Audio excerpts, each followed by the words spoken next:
Guys, Shane here. Welcome to this inbox review of Italeri's 135th DUKW or Duck Amphibious Truck. So this is the only 135th scale kit of the iconic amphibious truck, which was based on the GMC Deuce and a Half, I believe. This kit came out in 2002, and since I believe they've gone out of production, and I managed to track down this example on eBay. They can be kind of pricey, but you can sometimes chance upon them in model shops or online for reasonable prices. So again, we have a very attractive box art of our duck coming ashore here with a couple of troops down the back. And then we have a little bit of history on the side. The box is a little bit damaged just because it sat in someone's stash for the last, 16 odd years. We have a few photographs of the built up model.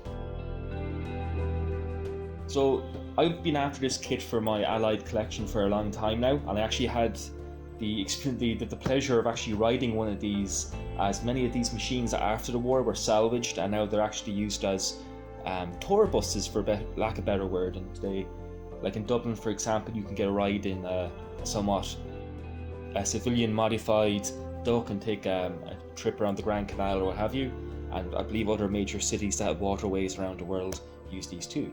So I've always kind of wanted to have one, and again, like, this machine represents a very important aspect of the Allied war effort, and especially the US war effort. And machines like this really do represent why the US won the war, and it wasn't because of just their ability to out-manufacture everybody else.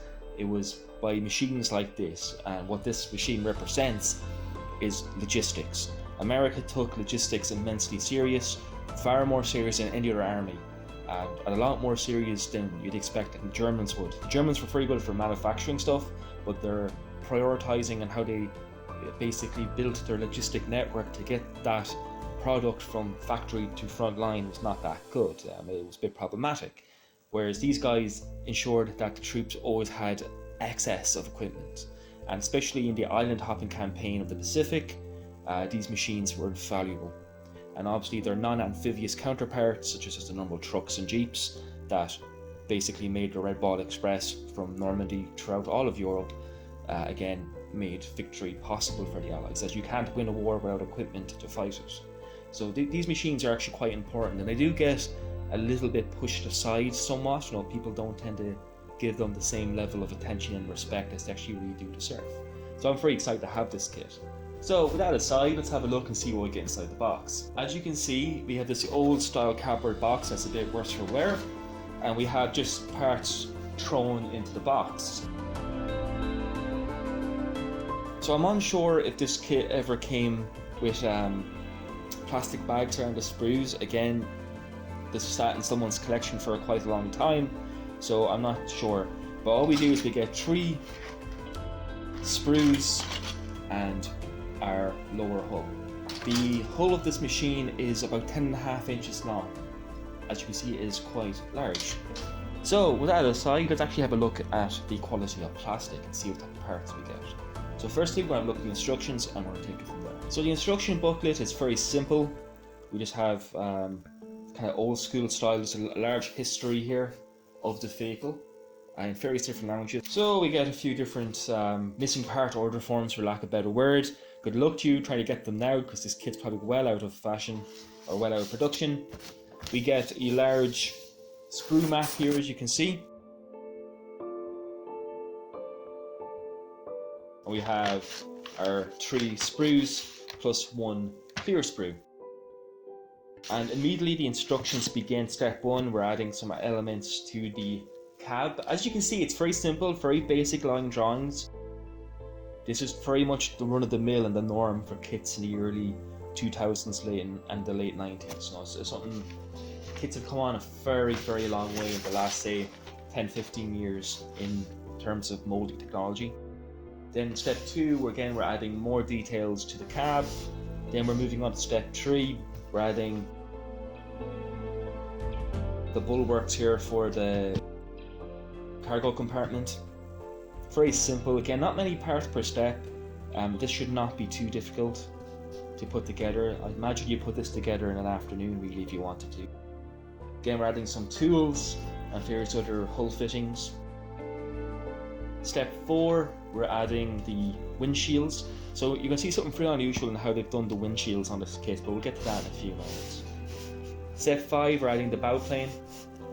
So this is to act as a breakwater to stop the surf and the waves getting over the top of the vehicle and pushing the nose of the amphibian down. It can be very dangerous, makes it very unstable in the water. So how to get around this is they just take a wooden plane. I believe this was made out of wood, and you just fold it out and it just breaks the water and stops the nose being pushed into the sea. Step 6, we have a pulley system here, a few other jerry cans. We're adding our tail lights and convoy lights.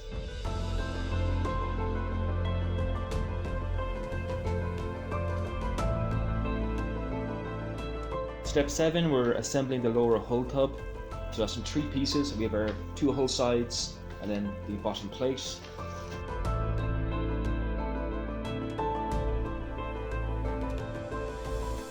Step 8, we're building our 2-part wheels.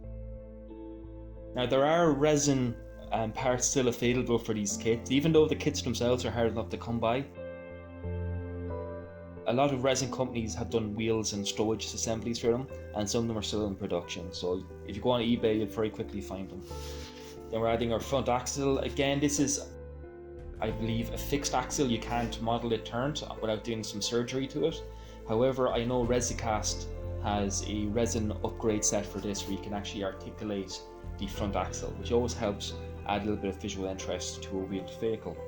Step 10, we're adding our drive prop and the actual propeller system, plus the single rudder to help propel this vehicle through the water. Then we move on to step 11, we're onto the rear axles.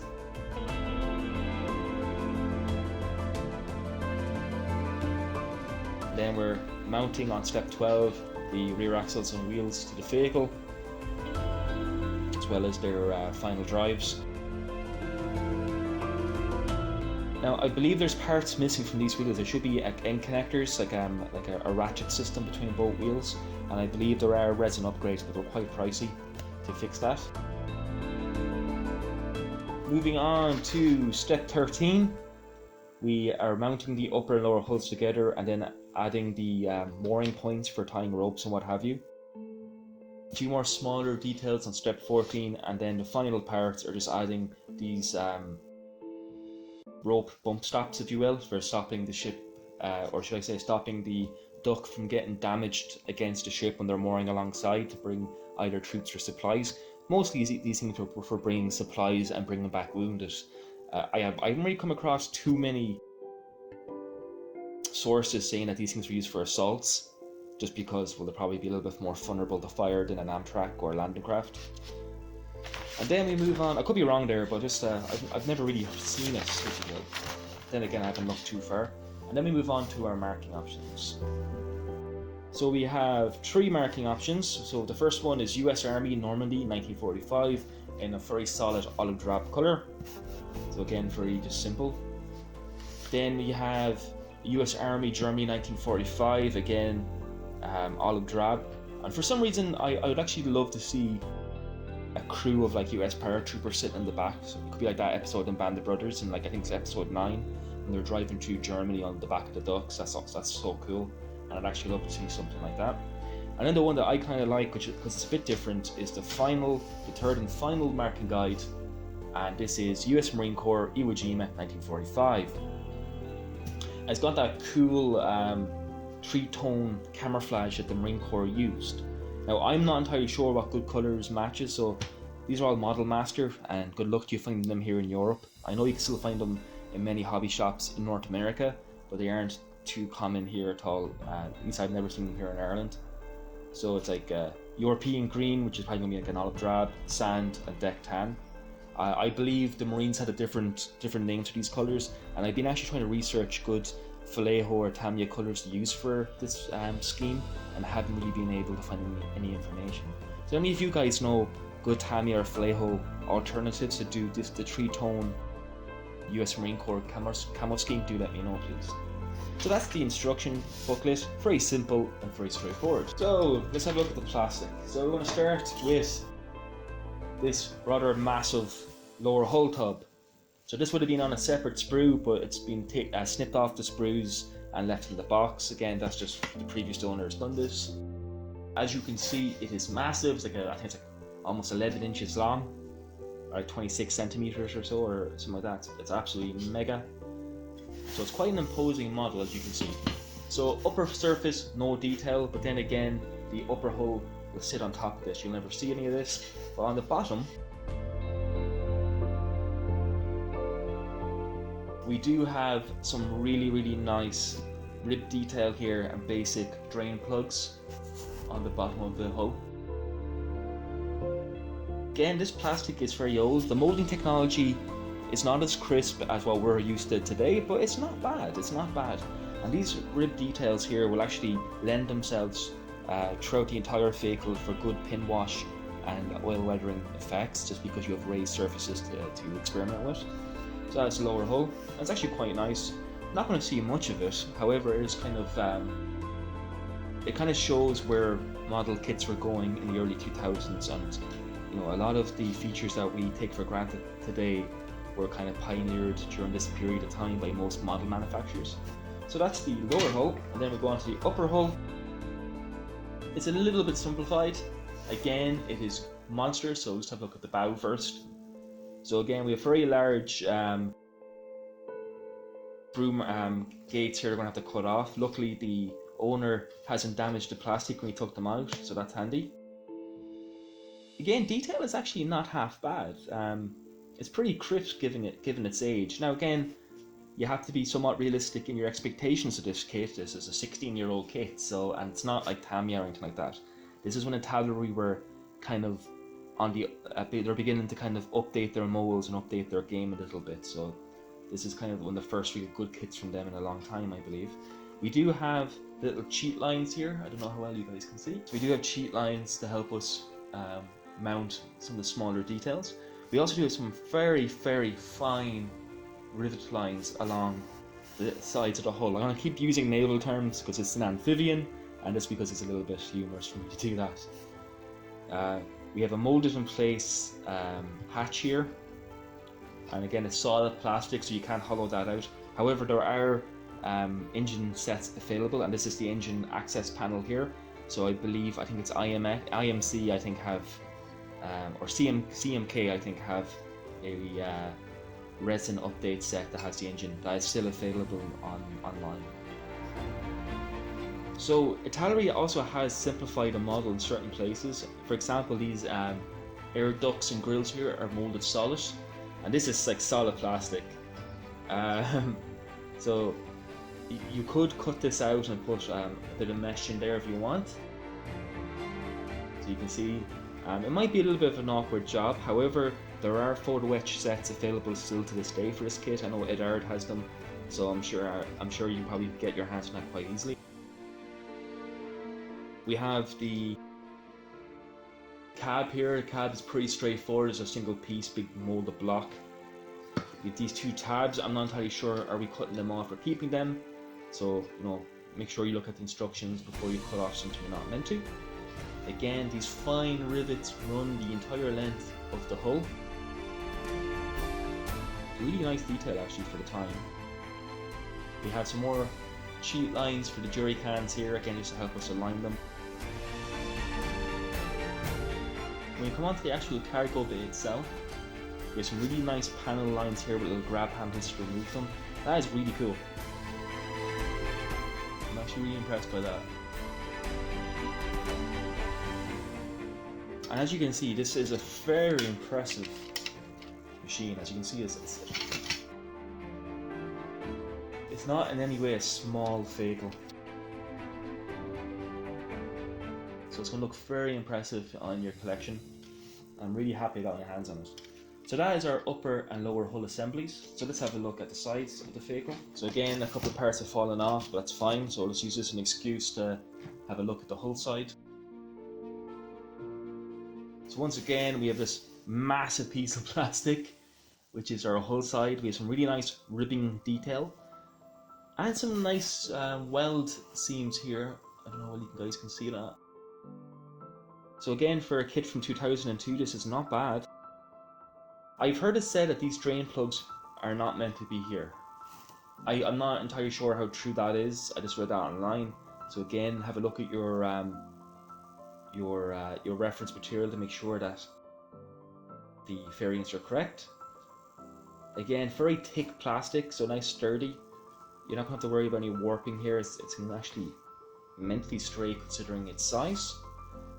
Now there are missing details that are not included in this kit. There's a few, and the biggest ones is there's no caps for the wheel wells that are meant to fill these voids here. These are missing on this kit. However, so there's plenty of photographs of ducks not having these, so that's okay. So you don't have to, it's not a deal breaker. So we get 2 of those on this larger sprue.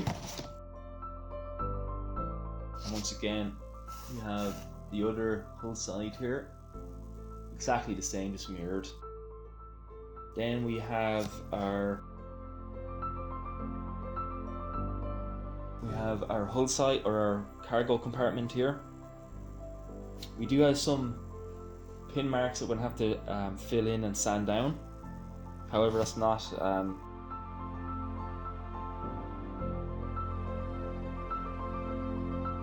that is nothing really to be too surprised by for a kit from this era, because that's just the way things were done back then.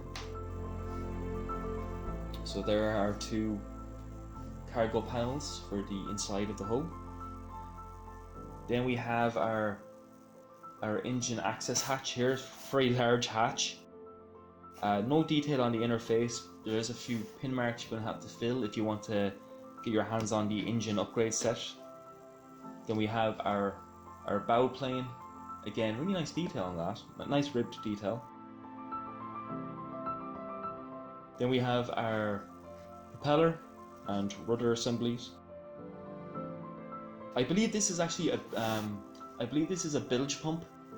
Looks like a hand pump, maybe for pumping water out of the vehicle, or for ballast perhaps. I'm not entirely sure. But I am seeing a little bit of flashing on details like this, where the anchor is. Some of these brush guards are very, very thick.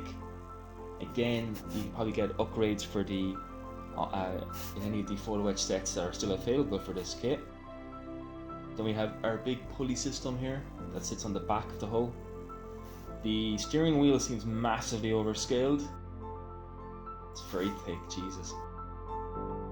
Again, it's a product of its time. Then we have the instrument panel. Pretty simple details, but nice dial details for the time, and should paint up pretty well. Then we have one of the crew seats here for the front of the cab. Again, that looks a little bit overscaled. It's a little bit too thick for 35th scale.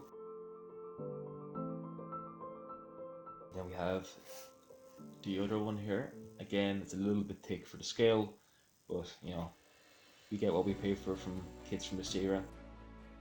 We do have more pin marks on the end caps for the storage compartment, so these will have to be filed down and filled. And the same with the inner face of the windscreen. So that's an interesting note to bear on this kit. They've actually molded the windscreen as one piece. Now you could cut underneath this here and then model this, fold it down. So it's up to yourself. So that's just what it is. They also have the wipers. This one's a little bit damaged, but the windscreen wipers are a little bit thick. But again, I'm sure you can probably get some photo etch upgrades for these that come in the set, or just take some really fine styrene strip and make your own. So that is this sprue. Again, quite a large sprue. And then we move on to the final sprue, which is our drivetrain. So we have our many wheels for this kit. So we have our wheels for the back, or should I say, there are resin update kits available for these wheels if you don't want to have to deal with trying to fill a seam, as these are 2-part wheels. We have our axle assemblies here, which are 2 parts. Some very basic but nice detail on them, just basic rivet detail, nothing too crazy.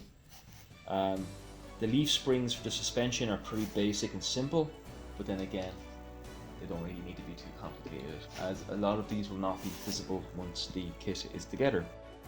Then we get some of these bump stops here.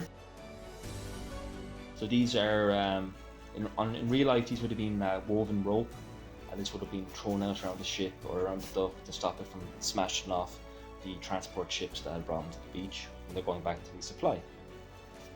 These look grand. There are upgrades for these. I don't know if they're still in production, but I have seen them online. However, these are fine. Like, you can paint these up in like a sandy rope color and put a few kind of grey or kind of like dark washes through it, so you actually make it look very realistic. We have a spare tire that sits on the back. We have our jerry cans, which look okay. You know, they're jerry cans. They're not as crisp as some of the other ones out there. However, I'm sure most of us have plenty of spare ones in our bits boxes that we want to update those. We have some of the Pioneer tools that look a bit small and dainty, but you know, not too bad. Actually, they're quite delicate looking, and I think they're a little bit underscaled.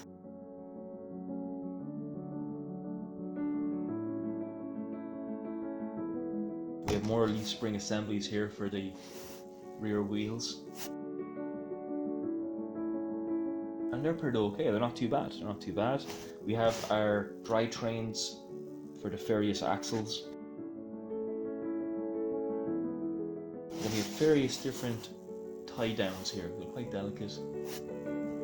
Some of these parts do look very delicate, and that the tabs on them are quite large, especially on some of the other parts, so care should be really taking parts off the sprue. I can see these being damaged very, very simply. We have a maritime hook here, you know, for snapping, for grabbing ropes and mooring lines and what have you, which is kind of cool. That's something you see every day on armoured fighting vehicles, to say the least. And that is really our three main sprues. As you can see, there's not a lot in this kit, and most of it are one piece assemblies, like our hull assembly here. And it really should build up to be a very impressive model. As for fit and ease of build, from what I've heard reading up on this kit online, it's not meant to be too bad of a kit. And I'm quite looking forward to doing like a little weekend build, because at the moment the kit I'm working on, and it's quite an involved build, is my version of Fury, and I haven't made things easy on myself, because I've picked a kit that isn't really a great Easy 8 model to work on. I got the older 2005 Dragon Expo HVSS A3. However, it's basically making you convert a VVSS hull to the wider suspension assembly, so it's actually a right bastard to put together. Now I've gotten the suspension put together. Panzermeister 36 also built this kit, and kind of fought him, so kind of watched his video and then kind of built it, and so far it went together pretty well. And my only reason for picking this kit over anything nicer from Asuka or Tamiya is, well, Fury is an M4A2, and all of the Dragon A3, A2 kits kind of have similarities. They're built from the same mold, just with different panels to make them specific to each vehicle. So it's very easy for me to drop the A2 engine plate as well as the engine deck once we put the upper hull on. So it's taken me a while. I also had to add some cast numbering, as you guys can probably see here. It's not perfect, but it was missing on the original. It took me a lot of internet searching to actually find what the cast numberings look like on this variant of Sherman, even though Fury was built in Canada, in Montreal I believe. However, I believe this one was probably from Chrysler. Still, it's better to have it than not to have it, and also it's going to be covered in mud, you're never going to see it. So that's what I'm working at the moment, and I'm actually happy I got my hands on the Duck, because that's going to be a much quicker build, and it's just something to work on in the meantime, as this kit is quite involved. So do keep an eye out for this build video. It's as you can see, I'm still working on the lower hull, so it might take me another few weeks before we have anything to show, but I still have plenty of other projects to be keeping you guys in the loop with up until then anyway. So there you have my inbox review of Italeri's 135th DUKW.